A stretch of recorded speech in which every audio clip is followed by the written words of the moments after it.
ड्याडीले थाहा पाउनुभयो भने के भन्नुहुन्छ होला नि? त्यस्तो गरेको मान्छे तिमीहरू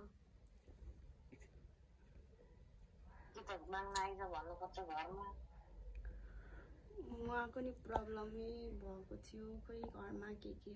यत्रो दिन भयो कान्छी फुपू बोल्थ्यो, मम्मी बोल्नुहुन्थ्यो, अरूलाई नभने आमालाई भन्नुपर्छ, आमा के हो भन्नुपर्छ। आमा त के थिएन नि, तेरो मम्मीले पत्याउनै भएको छैन, उर्मिला गयो भनेर। के भन्यो नि तेरो मम्मीले? पहिला गयो भनेर पत्याउनु भएको छैन मम्मीले।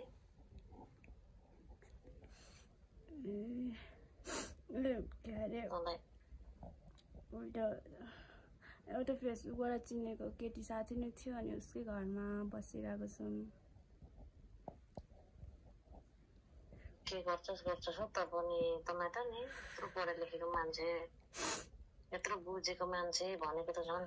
मम्मीले के भन्नुभयो अनि? अरू केही न केही पत्याउनु भएको छैन।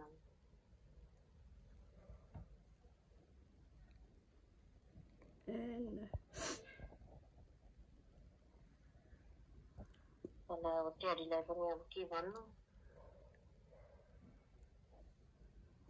खोइ के भन्नु जाँदिन भनेको त थिएँ। दुनियाँ चिनेको छ ट्याडीलाई।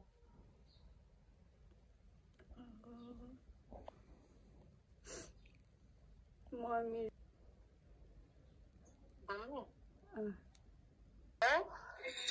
के गरिदिन्छु म? त्यतिकै बसिरहेको सन्चै हुन्छ के?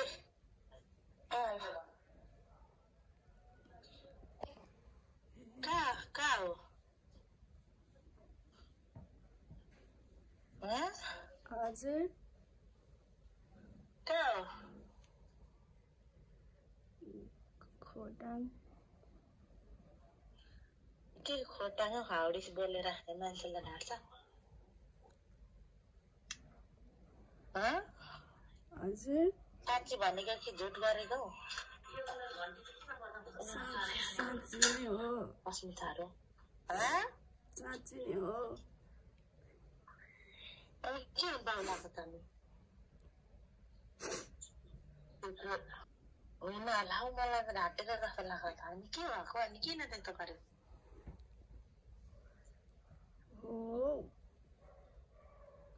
अनि पढ्दै थियो, पढ्नु गएको मान्छे के भयो त?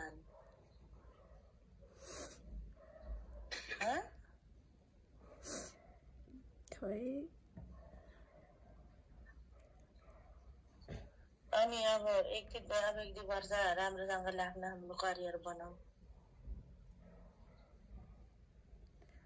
त्यसो गर्दा हुँदैन क्या? हाउडिस बोल्छ। कस्तो बताउनु यति भनिरहेको छु। अनि किन त्यसो गरेको त? अनि मैले के भनेको थिएँ त पहिला?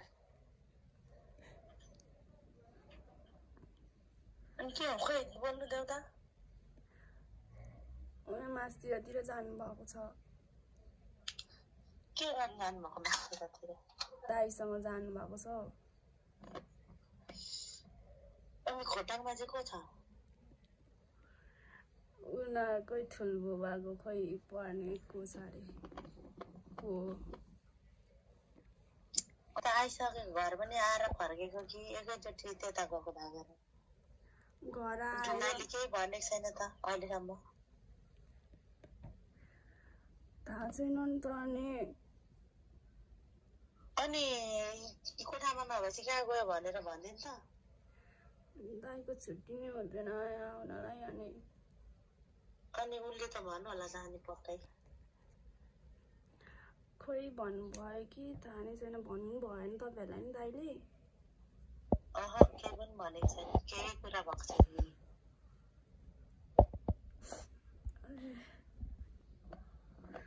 डर लागिरहेको थियो। अनि के को डर? धैर्य त गर्नुपर्छ। त्यत्रो ठुलो समस्या त थिएन, भएको थिएन होला त।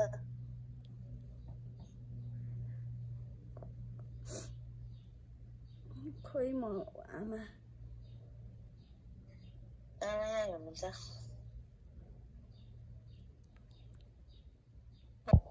हेलो के गर्दै हुनुहुन्छ हजुर के गर्दैछ बसिरहेको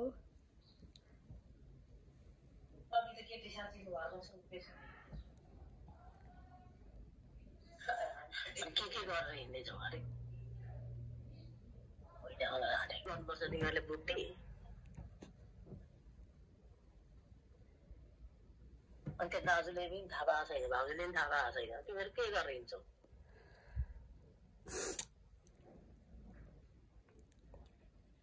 घर गएको भनेर आएको थिएँ क्या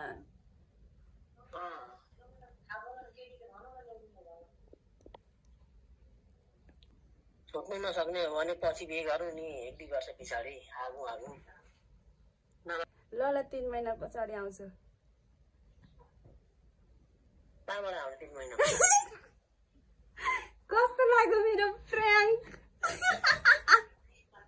त्यही हो आज ढाक्ने तिमी त होइन रुएर अघि नै आमाको लक्की भइसक्यो हात खुट्टा के भएर तैँले डर त्यसो भनी सानी अनि त्यो धन्यवाद गर्नुपर्छ त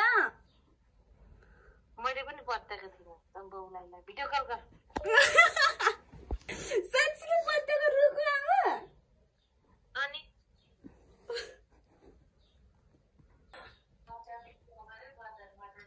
बाहिर चाहिँ कहाँ जानुभएको अरे आमा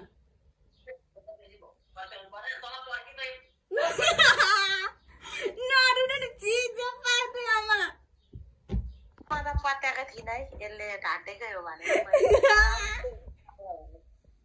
कस्तो लाग्यो हो जस्तो लागेको थिएन क्या यहाँ लागेको थिएन पत्याइरहनु भएको थियो नि युट्युबमा प्राङ्क भिडियो हाल्नु लागेको युट्युबमा प्राङ्क भिडियो हाल्नुलाई पुरा हामीलाई प्राङ्क गरेर हाम्रो यहाँ काम खाता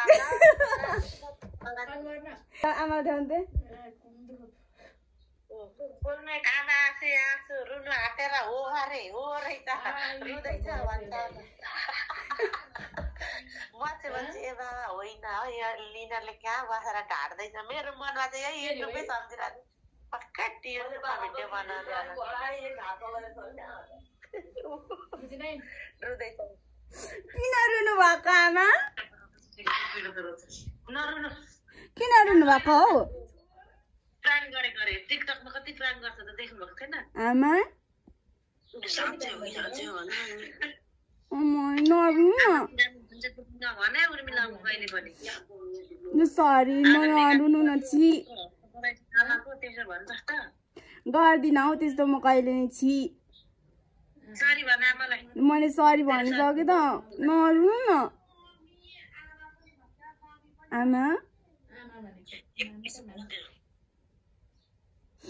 नरुनु न त्यसरी